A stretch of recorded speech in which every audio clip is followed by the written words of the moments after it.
Ayla is told to win the gunpla battle and she agrees to it. Later, she is seen wondering why Riji is even participating in the gunpla battle, as she seems confident that she will win it anyway. In another scene, a gunpla battle is underway, and it is soon won by the team of Mao, Riji, and Sei. Mao then approaches the two to inform them that he was serious when he proposed a battle between them. A while later, China asks Riji and Sei if there are 8 rounds in the qualifiers. Sei confirms swiftly and adds that the 16 players with the most points will advance to the finals. To address China's inquiry about whether Riji and Sei are prepared for the finals, Mr. Rai reveals that while they may currently be undefeated, depending on the outcome of the 7th period, their ranking could still change. Additionally, numerous players have maintained an undefeated record thus far. Meanwhile, Sei is tasked with preventing Riji and Sei from advancing to the finals. The race commences with Mao Yasaka winning the 2nd race, Riccardo Fellini clinching victory in the 3rd race, Meijin Kawaguchi emerging victorious in the 4th race, Ayla claiming 1st place in the 5th race, Luang Dalera triumphing in the 6th race, Nils Nielsen securing victory in the 7th race,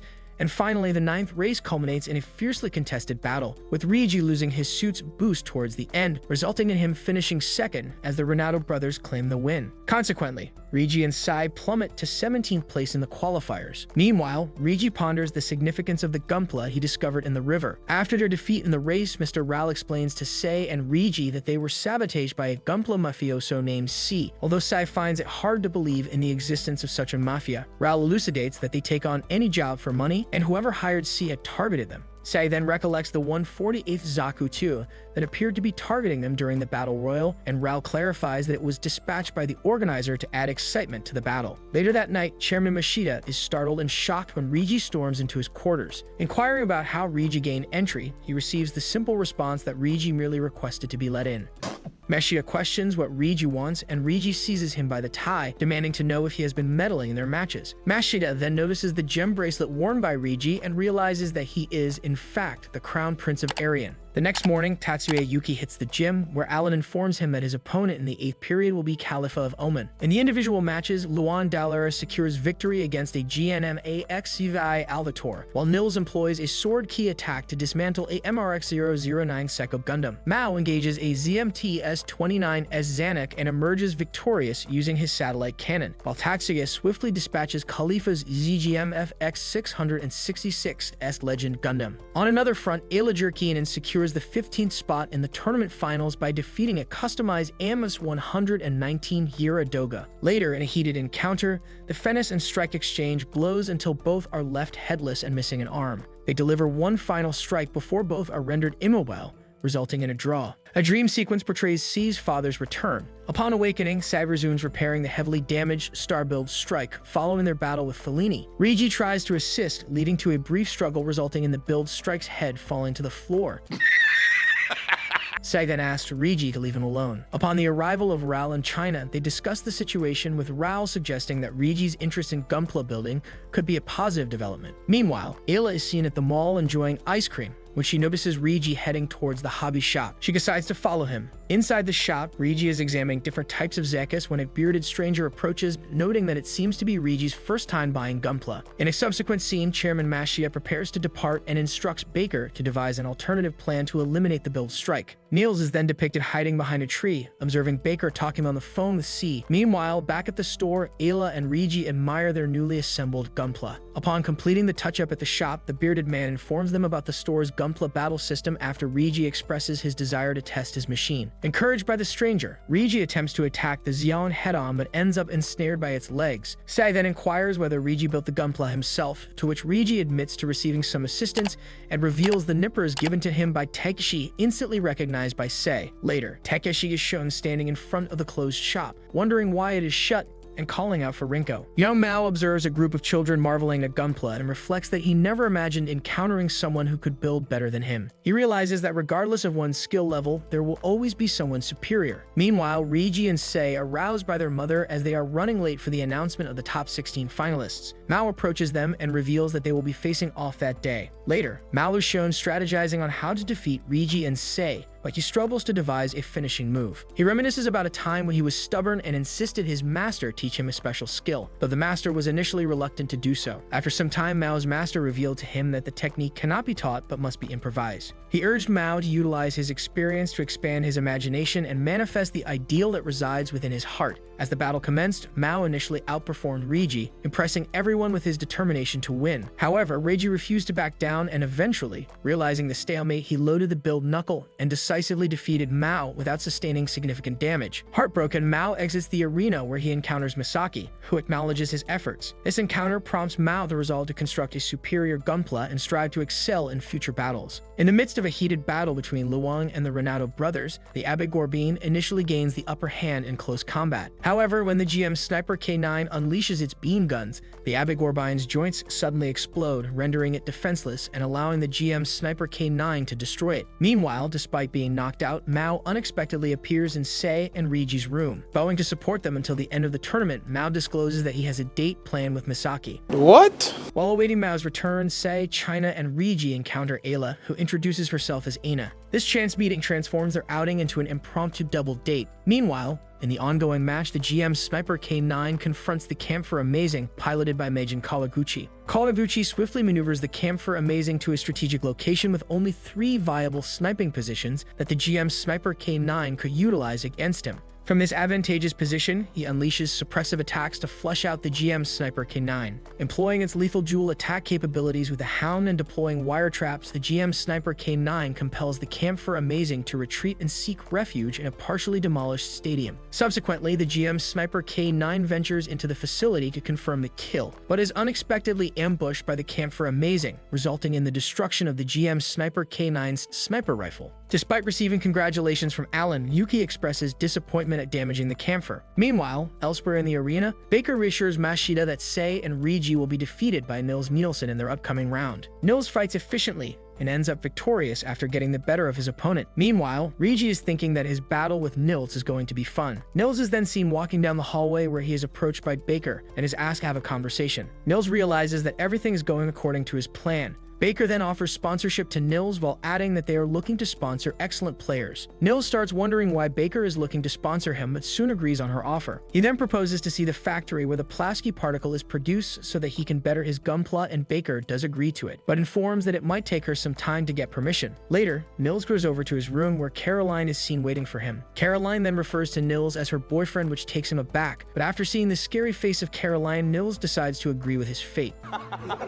Nils then goes over to see Reiji and Sei and asks them to recall about the formula of Pulaski particle, and in return offers to withdraw from the competition. Shortly after, the battle begins and Nils fights quite efficiently while showcasing how skillful he is in such battles. Nils appears to be maintaining the upper hand on Reiji and Sei. However, towards the conclusion of the battle, Reiji manages to load the build knuckle and once again wins the battle using this move. The crowd, along with Nils, are left in awe. Soon after getting out of their gunplas, Nils comments that he will win in the next battle that they will have, but Reiji thinks otherwise. Reiji then leaves and Sei offers to help Nils with anything that they can. Chief Alan calls in First Lab and asks the F5 to be sent. When Alan gets told that there are still some modifications that need to be made in F5, Alan reveals that he will make them. Later, Nils is seen to be helping Reiji with his memory to recall about the gunpla battle system, but it results in him sleeping.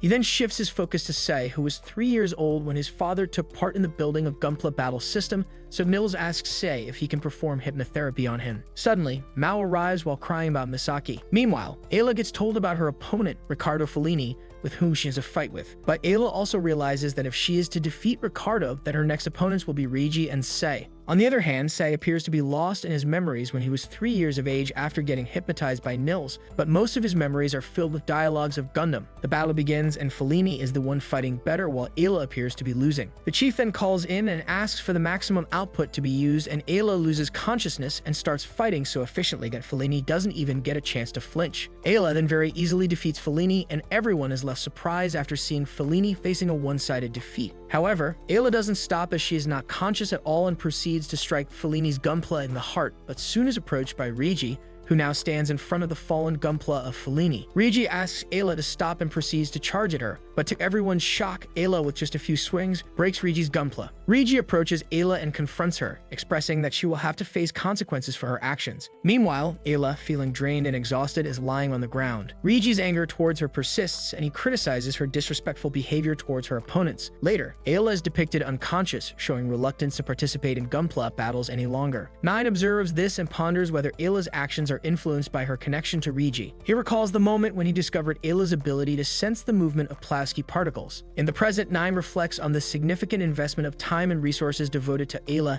and is determined to help her recover. He recognizes the importance of restoring her, as they cannot afford to lose her. Later, Nine is seen instructing Ayla to not let her emotions and sentiments get in her way and asks her to win the next battle and the ones after that. After a while, the battle commences and Ayla and Rigi go back and forth at each other. But soon, Ayla sees flashbacks of Rigi and stops fighting efficiently, but is soon put to maximum output by Nile once again. Ayla then starts fighting Rigi quite efficiently while being unconscious. Thereafter, a voice reaches Rigi and soon he discovers that Ayla has not been doing this consciously, so he decides to help her out. On the other hand, Ayla has now broken the barrier which has been keeping her unconscious, pushes Nile away and tells the chairman that she won't be listening to him anymore. The fight concludes with Rigi using the build knuckle and defeating Ayla even though she thought she could defend it. This defeat finally makes Ayla realize that she is nothing special. During a late night at PPSD headquarters, Alan Adams talks to Meijin Kawaguchi, the third, about whether or not he foresaw Sei, Yori, and Rigi defeating Ayla Jurkanen in the quarterfinals, but Kawaguchi says he's not that all-knowing.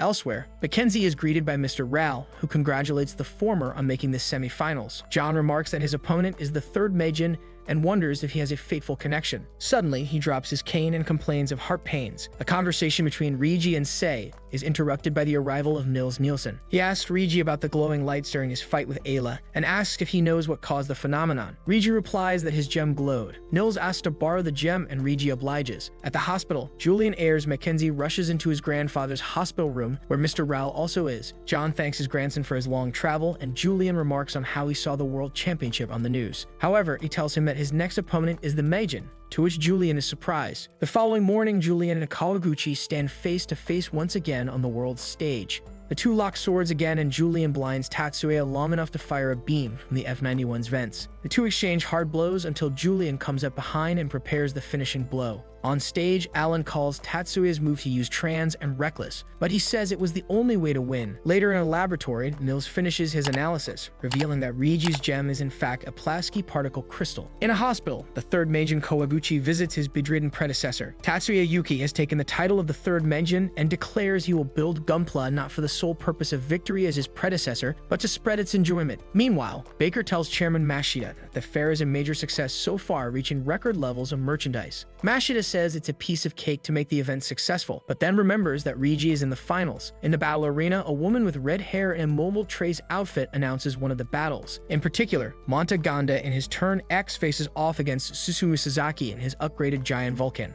With the prize being a year's supply of gunpla, Monta uses the turn X ultimate attack, the Moonlight Butterfly, then separates into the turn X bits. Sasaki easily destroys the bits with the giant's firepower and wins the match. On the other hand, Arena Shida easily defeats Sasaki's giant Vulcan, with Sei and Rigi calling it bullying. Later, the whole crowd is stunned by Sei and Rigi's sudden announcement to unofficially battle each other. However, China notes that they're both having fun, which inspires Ayla to finish her gunpla as well. Sei then detaches the build booster to attack Rigi, then clashes once again, with both declaring their love for gunpla battle. Meanwhile, Nils and Caroline discover an underground passage after following the truck. They enter a room dominated by the Arista, a massive Pulaski particle crystal, but they are then busted by Baker and her goons. The day of the match, Sei and Rigi are shocked by the appearance of not only a much darker Amazing Exia, but a much grimmer Meijin Kawaguchi. Prior to the final battle, Tatsuya Yuki and Alan Adams inspect the completed Gundam Amazing Exia, now enhanced for the Trans and Booster. Mashita instructs Tatsuya to focus solely on victory, akin to the second Meijin Kawaguchi,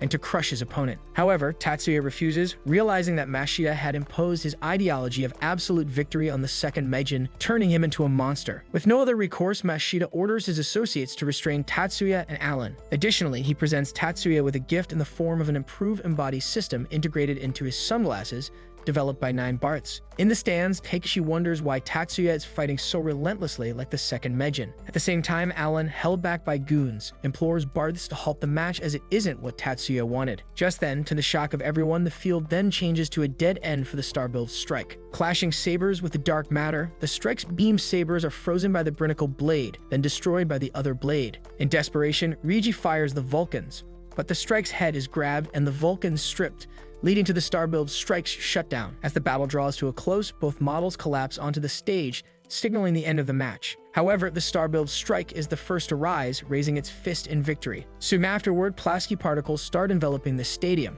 but Caroline's butler, Sebastian, bursts into the room and rescues them. The resonating Plavsky particles then transform the environment into space, and the Arista undergoes a transformation, manifesting as the Xeon Space Fortress, a Baoku. Around the building, crystalline growths of Plavsky particles erupt along the walls and support beams, threatening to collapse the entire building. The Asteroid Fortress is large enough to break through the dome of the tournament stadium. The gathered Gundam fighters decide to evacuate, while Chairman Mashida comes clean to Rigi, apologizing for stealing the Arista and begging for his help. At the arena, several mock mobile suits, armed with weapons from across the Gundam saga, have launched from a Baoku in response to the mobile suits approaching. The mass of mocks is endless, however, and threatens to overwhelm the fighters until Master Chinan and Mr. Ral arrive with their own gunpla, the Master Gundam, and Ral's custom Goof R-35. Together, the two veteran builders show the full strength of their experience, tearing the mocks apart en masse. Suddenly, Tatsuya Yuki tears through the mocks with a repaired Exia and Trans Am, followed by Takeshi with the perfect Gundam. Figuring that the crystal has to be behind the cannon to power it,